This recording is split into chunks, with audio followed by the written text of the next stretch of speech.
Bonjour et bienvenue sur Vidéo Formation. Dans ce tutoriel vidéo sur l'utilisation du tableur Microsoft Excel version 2007, je vais vous parler des références relatives et des références absolues.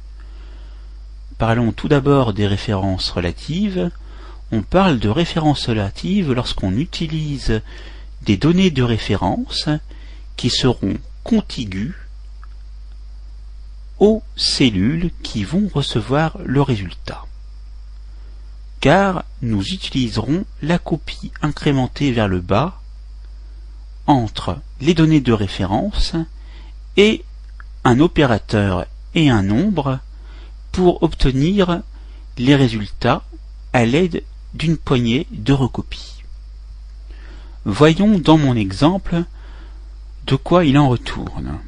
Prenons le signe égal, ensuite sélectionnez la cellule B3, B3 s'affiche, multiplié par 2.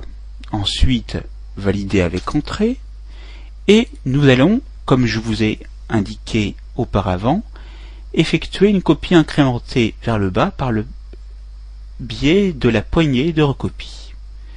Tout ceci fonctionne très bien. Maintenant, je vais vous parler des références absolues. Nous allons effacer les résultats, taper le signe égal, sélectionner la première valeur de référence, ici B3, et au lieu de effectuer les opérations plus, d'ouvrir une parenthèse, de sélectionner de nouveau la cellule B3, de multiplier par 0,186, de fermer la parenthèse et de valider avec entrée, nous obtiendrons ce même résultat en multipliant par 1,186. Donc, il va paraître plus simple, ici, de remplacer 18,6 par 1,186 pour simplifier une multiplication entre la donnée de référence et la TVA.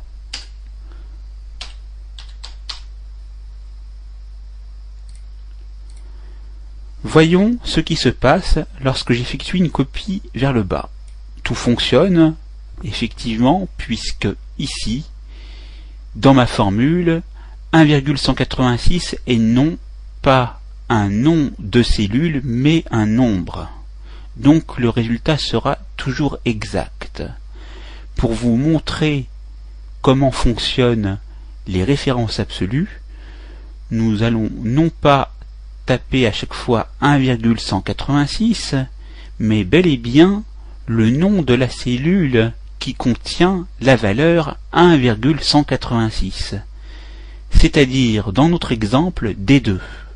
Donc, retournons dans la barre de formule, et ensuite, à l'aide du bouton gauche de la souris, sélectionnons D2, et validons avec entrée. Maintenant, positionnons-nous dans la cellule C3, et à l'aide de la poignée de recopie, effectuons une copie incrémentée vers le bas, pour voir si cela fonctionne. Et vous remarquez ici que cela ne fonctionne pas. Pourquoi obtenez-vous 0 en cellules C4, C5 et C6? Tout simplement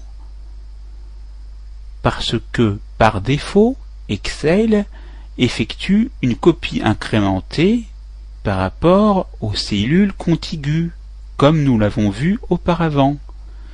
Il va donc falloir, dans mon exemple, appliquer une référence absolue à une cellule. Et, à votre avis, laquelle? Des deux, puisque c'est la TVA. Donc, nous allons retourner ici dans la cellule qui contient le premier résultat, et pour appliquer une référence absolue à une cellule, il suffit tout simplement d'appuyer sur F4. Vous remarquez ici que les signes $ ont été appliqués à la colonne D et à la colonne 2. Si vous effectuez de nouveau un clic sur la touche F4, vous remarquerez que seulement la ligne est en référence absolue et donc la colonne en référence relative. Ici c'est le contraire, la colonne est en référence absolue et la ligne en référence relative.